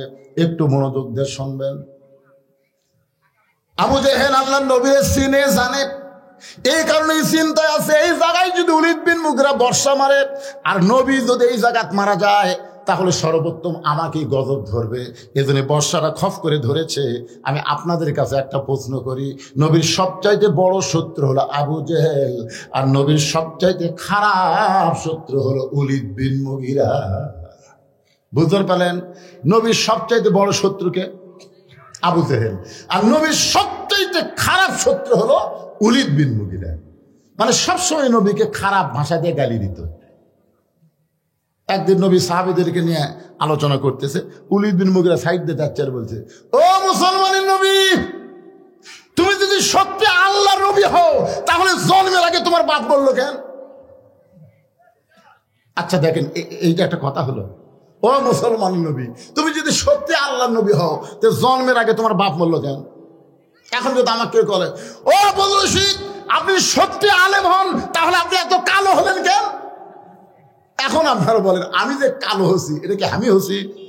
তো নবীর যে বাপ মরছে মায়ের পেটে থাকতে, এটা কি নবী মানছে? তাহলে এইরকম কথা বলার কারণ? সঙ্গে সঙ্গে নবীর চোখ দিয়ে পানি আসলেন। শিশু বলে, মইরা গেছে মা, গর্বে থাকতে মরছে পিতা, নবী চোখে দেখলেন না।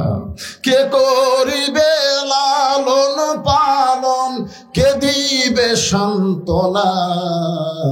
এই দুনিয়ার বড় এতিম নবী ছিলেন একজনা, আলাম ইয়াজিদিকা ইয়াতীমান ফাআওয়া। নবীর চোখ দিয়ে পানি পড়তেছে। আল্লাহ কয়, হাবিব কাঁদতেছেন?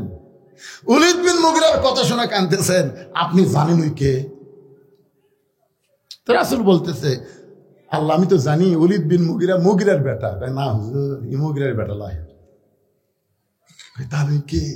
উতুল্লিম বাদা যালিকা জানি, উনি হলে জাউরা সন্তান, একলা 100টা ভোট দেয়, ওর বাপ একটা ভোট দেয় 100টা। জাউরার গাছ, আর বাপ হলো একটা ভোট দেয় 100টা, খালি মুড়ি টানে। আমার যারা বাংলাদেশে একের অধিক ভোট দিচ্ছেন তারা অধিকাংশই জাউরা। কথা কর না কেন? কথা কর না কেন? তোর বাপ কয়টা? একটা তো ভোট দিল কয়টা? এক বাপের বেটা হয়ে তুই 10টা ভোট কেমন দেশ? উতুল্লিম বাদা যালিকা জালিম। নবী বুঝবার পারছে আল্লাহ কি কইছে। কিছুদিন পরে ওর কামিত হলো ওই নবীর খারাপ শত্রু। নবী আবার যখন আলোচনা করতেছেন ওই আসতেছে, তো নবী জানে ওই তো আসে একটা খারাপ কথা বলবি। তো ওলীদ বিন মুগীরা বলার আগেই নবী আউট করে দিছে, উতুল্লিম বাদা যালিকা জালিম। ওলীদ বিন মুগীরা কয়, কে? আমার দেখার পরে নবী কথা কইল, তাহলে আমি কি অবৈধ? আমার কি বাপের ঠিক নাই? নবী গেলেন তো দূরের কথা, মারছে দূর, এক দৌড়ে মায়ের কাছে। মা, মা গো, উতুল্লিম বাদা যালিকা জালিম। মা কান্দার বলে, এত বছর পর এই সত্য কথা তোরে কে শুনাইল? যে কথা দুনিয়ার কেউ জানে না রে, খালি আমি জানি। এই কথা তোরে কে শুনাইল? ওলীদ বিন মুগীরা বলতেছে, মা কি কি কি কে কি কি লয়? এই কথা তো কে শুনাইল? এত দামি কথা তোরে কে শুনাইল রে? যে তোরে শুনাইছে এ দুনিয়ার সাধারণ মানুষ না। ধরে কোন সুবহানাল্লাহ। ওলীদ বিন মুগীরা বলে, মা তাহলে সত্যই কি আমি যারোর সন্তান? ওলীদ বিন মুগীরার মা বলতেছে, তুই দারুস সন্তান এইটা তোরে যে বলেছে আমি জানি না, তবে কথা সত্য। ওলীদ বিন মুগীরা বলে, মা তাহলে বলেন তো আমার জন্মটা কিভাবে হলো? এখান থেকে বোঝা গেল আল্লাহর নবীকে যারা গালমন্দ করবে, নবীর বিরুদ্ধে যারা সমালোচনা করবে, এমনকি ওরাসাতুল আম্বিয়া আলেমদেরকে নিয়ে যারা সমালোচনা করবে, তারা সকলেই হলো অবৈধ সন্তান। বৈধ সন্তান কোনোদিন আলেমদের সমালোচনা করবে না। আল উলামা ওয়ারাসাতুল আম্বিয়া, আলেমরা হলো নবীদের ওয়ারিস। এবার ওলীদ বিন মুগীরার মা বলতেছে, ওয়াজান তাহলে শোন, আমার মায়েরা যারা পর্দার অন্তর আছেন, এইটুক এখন একটু আপনাদের মনোযোগ দিয়ে শোনা লাগবে, কারণ দিয়া সাগরে ভাসাইয়া সেই যে চইলা যায় খবর লয় না, মাজন ধরিয়া উদরে কত কষ্ট করে, 10 মাস পরে পায় প্রসবের বেদনা, এমন দরদি ভবে কেউ হবে না আমার মা, মা গো। আমাদের সেই মা গুলো ভালো হোক, আমরা চাই কি চাই না? যখন চাই কি চাই না? ওলীদ বিন মুগীরার মা, ও মা, যারা পর্দার অন্তরে বসে আছেন তারা একটু মনোযোগ দিয়ে শুনবেন। অনেক যুবক যুবতী বউথিয়া মালয়েশিয়া যায়, অনেক যুবক বউথিয়া সৌদি আরব যায়, আছে না নাই? আপনার এলাকাতে এরকম আছে না নাই? এখন যে বাসটা হইয়া খালি খাফের খাপ মন্তাজের বাস, মায়েরা রে, হায় হায় রে, আমাদের বাংলাদেশের যা পরকিয়া শুরু আছে, পরকিয়া, এই শালা নিজম মজুমদার পরকিয়া করতে ধরা পড়ছে, হারফিক খাচ্ছে, সরকার কি খাচ্ছে, শালা এমন মার দিছে ভাই টকশোর মধ্যে, তোর মুখ দিয়ে যে খারাপ কথা বাড়ায়, তোর মুখ পরিষ্কার করলে হারফিক খাওয়া থাকবে। হারফিক মানুষ কোন জায়গা দেয়? কোন জায়গা দেয়? পায়খানা পেশাবখানা হারপিক দেয়। নিজম মজুমদার মুখের মধ্যে হারপিক ঢুকাচ্ছে, দরকার কথা ঠিক কিনা? আমার মায়েদের জন্য বলতেছেন ভালো মা হন। ভালো মা ছিল ফাতেমাতুজ যোহরা, ভালো মা ছিল আব্দুল কাদের জিলানীর মা। একটা মা যদি ভালো হয়, পেটের সন্তান আল্লাহর ওলি হয়। পেটের সন্তান কি হয়? আল্লাহর ওলি হয়। আব্দুল কাদের জিলানীর ওয়াজ আমি বহুদিন আপনাদের এলাকায় আগে করেছিলাম। 4 বছর বয়সে এরকম হাফিজ একটা মাদ্রাসায় উম্মুল খায়ের ফাতেমা, আব্দুল কাদের জিলানীর মায়ের নাম হলো উম্মুল খায়ের ফাতেমা, নবীর মেয়ের নামের মতোই ফাতেমা। মাদ্রাসায় ভর্তি করে দিয়েছে, সন্তানকে কোরআনের হাফেজ বানাবার চাই। ওস্তাদ বললেন, মা কোনো টেনশন করেন না, আল্লাহ তাআলা যদি রহমত করে আপনার ছেলে কোরআনের হাফেজ হয়ে যাবে। তখন আব্দুল কাদের বয়স হলো মাত্র 4 বছর। 4 বছরের ছোট্ট আব্দুল কাদেরকে মাদ্রাসায় ভর্তি করে দিয়ে গেছে। পরদিন সকালবেলায় দেখবেন ওস্তাদেরা কিন্তু বাচ্চাকে আগেই কোরআন শরীফ পড়ায় না, সর্বপ্রথম যেটা পড়ায় তার নাম হলো কায়দা। ধরে কারণ তার নাম কি? কায়দা পড়াতে গেলে আগে পেশাবখানাত নিয়ে যায়। আমার মাদ্রাসায় দেখছি ছোট বাচ্চা ভর্তি করে দিলে ওকে আগে কায়দা দেয় না, আগে পেশাবখানাত দিয়ে যায়। আমি কইলাম, হুজুর পেশাবখানাত কেন? হুজুর কায়দার মধ্যে তো কোরআনের অক্ষর আছে। আল্লাহ কোরআনে বলেছে লা ইয়ামাসসুহু ইল্লাল মুতাহহারুন, ততক্ষণ পর্যন্ত কোরআন স্পর্শ করা যাবে না যতক্ষণ পবিত্র না হবে। এরকম যদি পেশাব পায়খানা না শিখাই, এরা পবিত্র কেমনে হবে? 4-5 বছর 6 বছরের বাচ্চাকে মাদ্রাসার ছাত্র হুজুররা পেশাবখানা দিয়ে গেছে, আর আমাকে প্রাইমারি বই হাতত দিচ্ছে। আগডম বাগডম ঘোড়াডম সাজে ঢাক ধরলো, ঝাঁঝর বাজে, ভাসতে ভাসতে চললো ঢুলি, ঢুলি গেল কমলা ফুলি, কমলা ফুলির টিয়াটা সূর্য মামার বিয়াটা। কেরা শুয়ে বলা খাড়া হয়ে পেশাব করে। আমি বললাম, কেরে বেটা বসে থেকে কর, কেমনে পেশাব করা লাগে তোর স্যার শিখাইনি? তখন মুসকি মুসকি হাঁচাকে সার সাজে কি কয়, প্রাইমারি পেশাবখানা যায় দিকে আমার স্যারই খাড়া হয়ে পেশাব করে। মানে যে শিক্ষা দিচ্ছে ওই শিক্ষা তো আবার পানি লেওয়া লাগবি, খাড়া হয়ে মারবি। এখন কায়দা ধরার আগে তাকে ওযু করা শিখায়। কি হুজুর কথা ঠিক আছে? পেশাব করান, পায়খানা করেন, কেমনে পরিষ্কার হবে এইটা শিখানোর পরে তারপরে বলে আলিফ বা তা সা। আব্দুল কাদের জিলানীকে যখন বলেছেন আলিফ, সঙ্গে সঙ্গে লাম মিম যালিকাল কিতাবু লা রাইবা ফিহি হুদাল লিল মুত্তাকিন আল্লাযীনা ইউমিনুনা বিল গায়বি ওয়া ইউকিমুনাস সালাত ওয়া মিম্মা রাযাকনাহুম ইউনফিকুন। ওস্তাদ মারছে দৌড়। কেন আলিফ বলার পরে বা তা, ওই আলিফ শুনাই লাম মিম করে শুরু করলো, আর যেই হারে ঝুঁকতিছে আর মারতেছে খালি। কোরআনের কিন্তু একটা ঝুঁক আছে না নাই?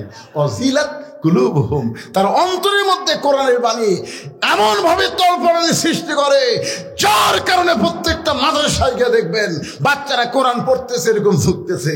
এটা হলো কোরআনের মুজিজা। জোরে কর সুবহানাল্লাহ।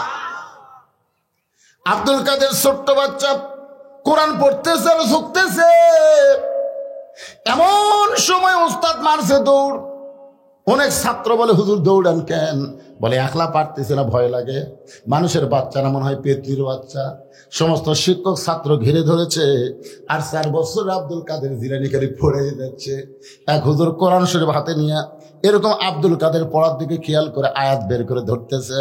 বাজান করে একটা আয়াত পর্যন্ত বাদ দেয় না। যেই মাত্র 18 পারা কোরআন তেলাওয়াত শেষ হয়ে গেল, এমন সময় আব্দুল কাদের অটোমেটিক ব্রেক হয়ে গেছে। সমস্ত ওস্তাদরা বলতেছে আর কেন পারতেছে না, আর কেন পারতেছে না।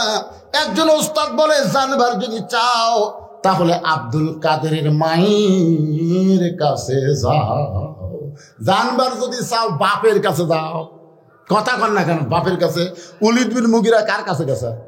মায়ের কাছে। আকাই হুজুর সারা বছর আমার খিদা লাগে না, কিন্তু রোজার ফাঁদ উঠলে খালি খিদা লাগে হুজুর। আমার এত খিদে রমজান মাসে কেন? তা আমি বললাম, তোর এত খিদে কেন? তুই মায়ের কাছে যা।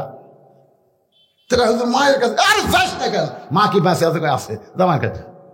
ওই মায়ের কাছে বলতেছে, মা 11 মাস আমার খিদা কম, কিন্তু রোজার মাসে এত খিদা খেন।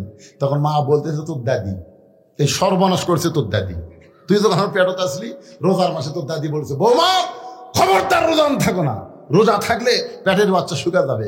খালি তুই কি তাজা ছোঁয়ার জন্য রোজার মাসে আমি খাসি রে, আমিও খাসি তুইও খাসি। এই যে রোজার মাসে তোর খাওয়া শুরু হচ্ছে, বেড়ে এসে তুই আর না খায় থাকতে পারতেছিস না।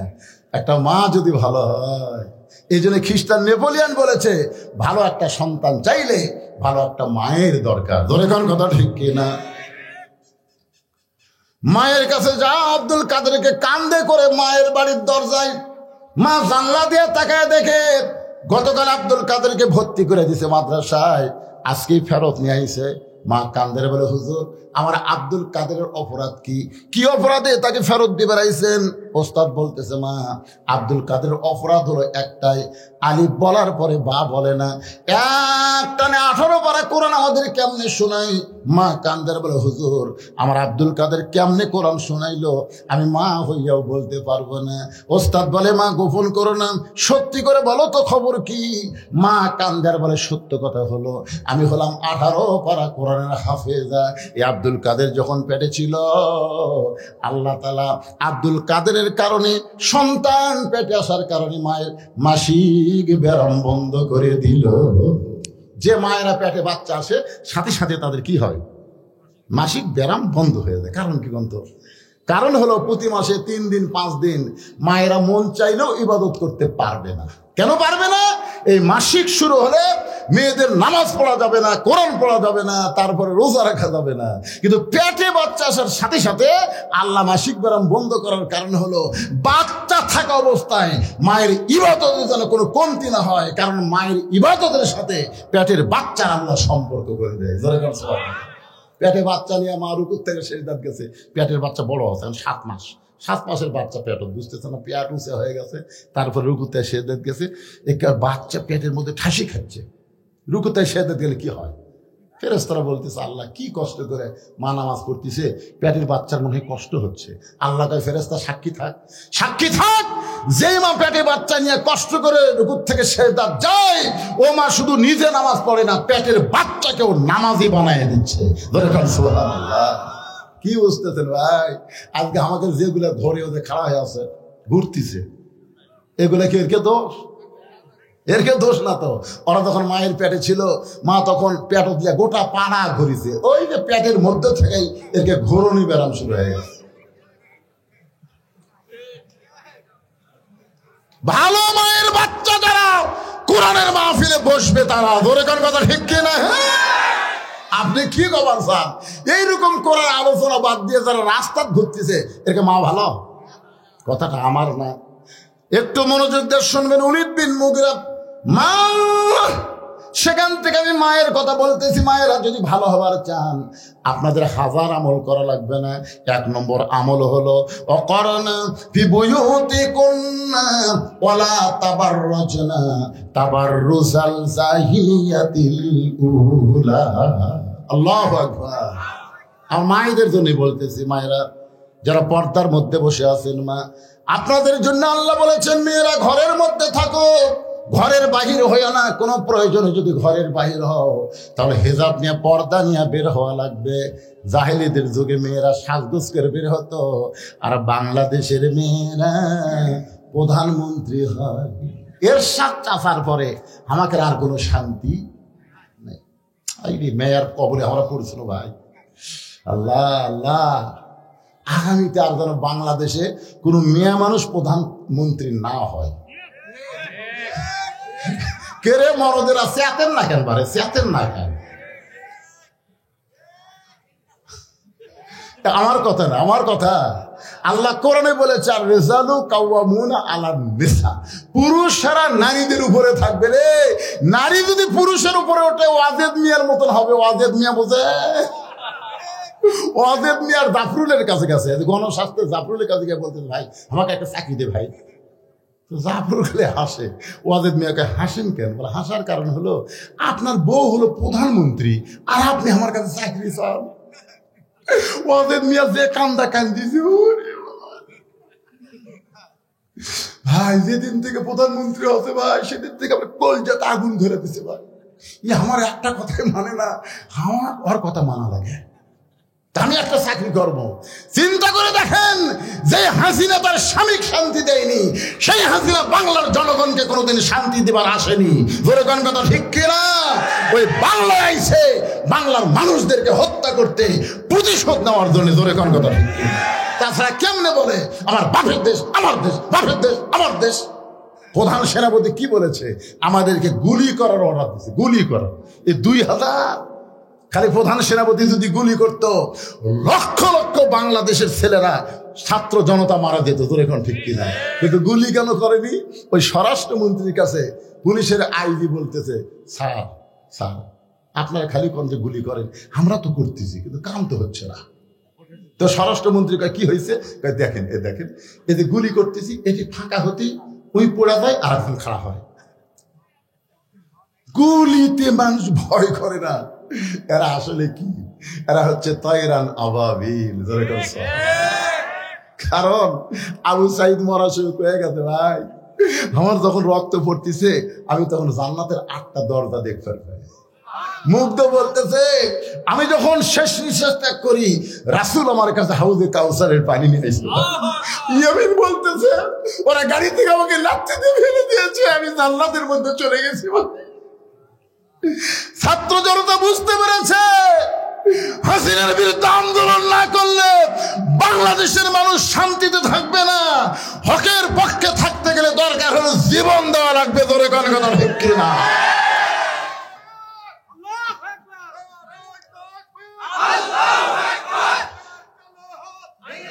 লিল্লাহে তাকবীর। একটু মনোযোগ দিয়ে শোনেন, বিষয়টা হচ্ছে ফাযকুরুনি আযকুরুকুম ওয়াশকুরুনি ওয়ালা তাকফুরুন। আল্লাহু আকবার। একটু মনোযোগ দিয়ে শুনবেন।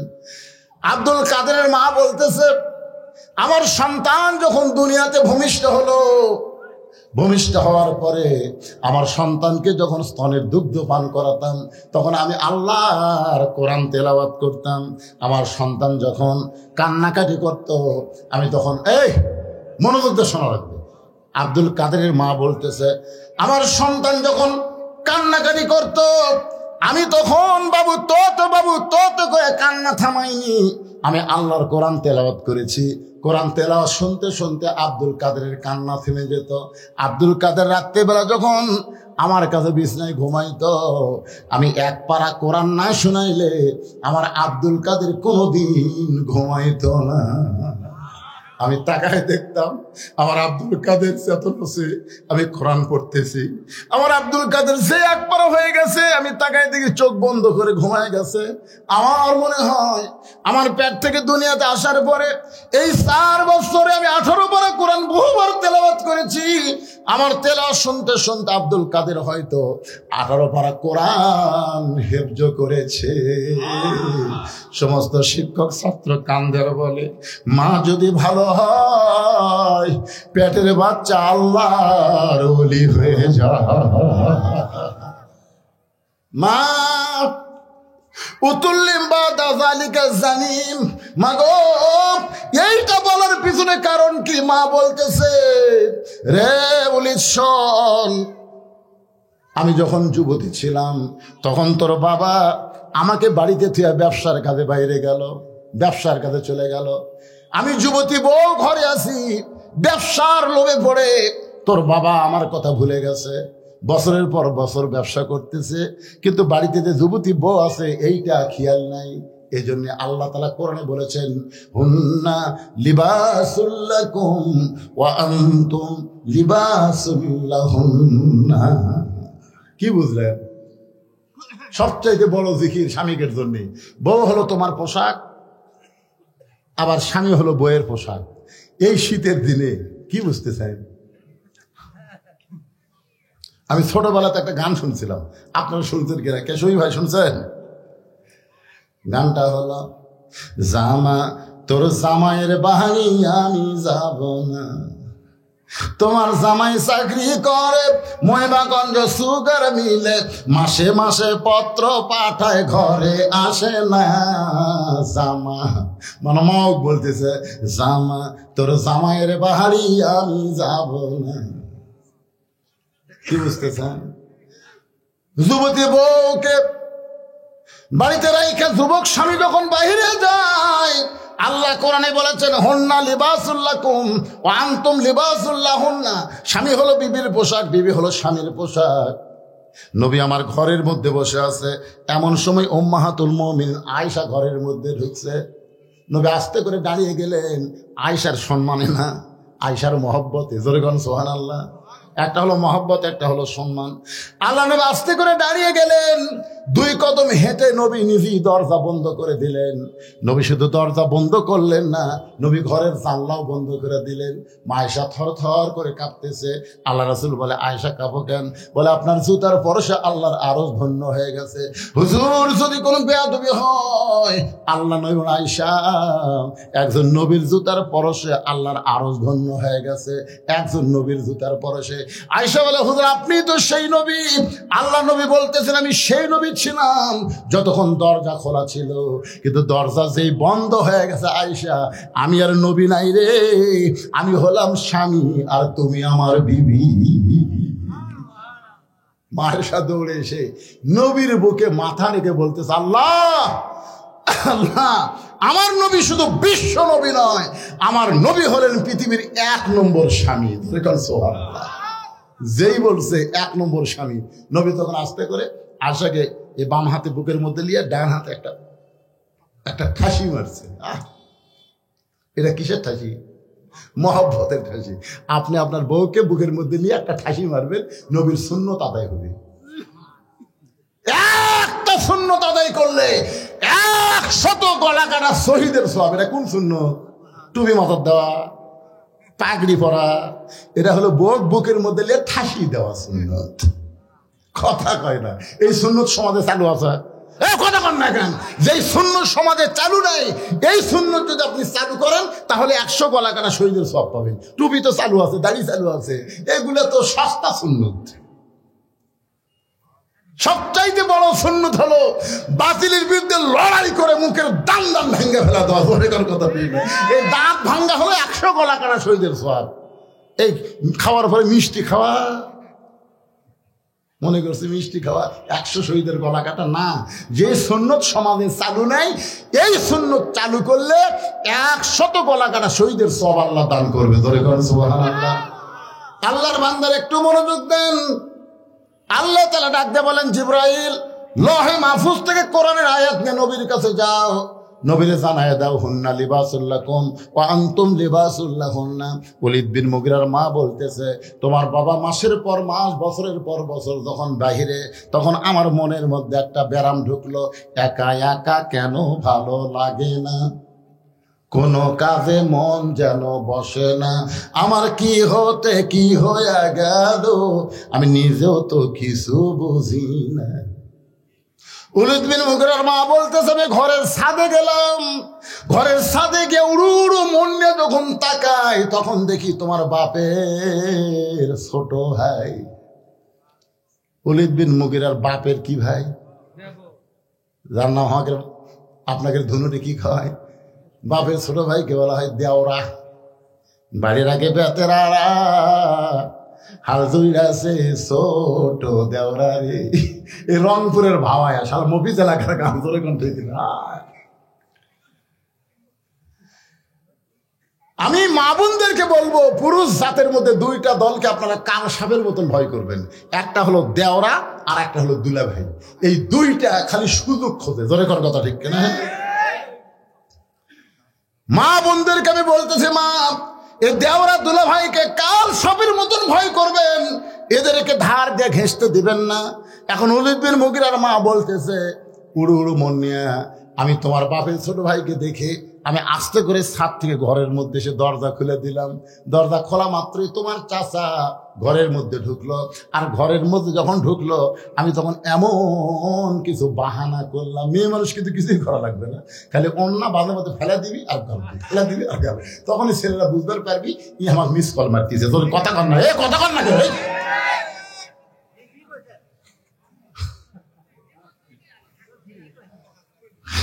এখন চিন্তা করতে বক্তা ভাল্লা, এই সমাজের সবচাইতে খারাপ রোগ এটাই। জোরে কোন কথা ঠিক না? আমি কি বলছি রে, কল না মিস কল?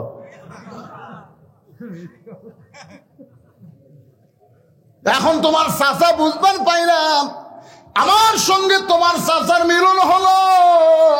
ওই মিলনের মাধ্যমে তুমি আমার পেটের মধ্যে ঢুকলে, তুমি আসলেই জারদ সন্তান। আবু জেহেল মনে আছে না, ভুলে গেছেন? ওলীদ বিন মুগীরার কি ধরে আছে? বর্ষা। বর্ষা ধরে আছে।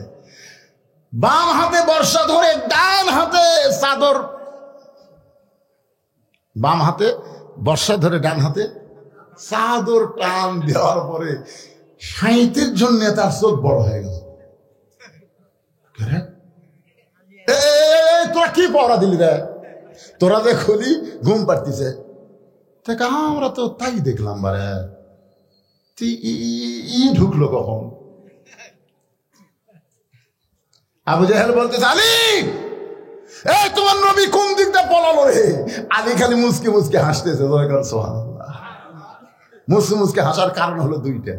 এক নম্বর কারণ হলো আমার নবী নিরাপদে আছে। ধরে কারণ সুবহানাল্লাহ। কারণ যখন ওই যে চাদরের মধ্যে ঢুকছিল তখন মনে করছিল যে হারে হারে লাঠি সোটালি আছে, আহা আমার তো নবী ঘুমাবার বললো, আরে নবী কি বিপদের মধ্যে পড়ে নাকি, এই চিন্তা নিয়ে কিন্তু ঘুমাইছিল। কিন্তু যখন আবু জেহেল বলতেছে আলী তোর নবী কোন দিকটা পালাইলো, তখন আলী দুই কারণে হাসতেছে। এক নম্বর কারণ হলো নবী নিরাপদে আছে, আর দুই নম্বর কারণ হলো তোরা 37 জন পাওরা দিলি, চেতন থেকে তোরা পাওরা দিলি, নবী কোন দিক দিয়ে গেল? আমি ঘুমের মানুষকে জিজ্ঞাসা করিস কেমনি?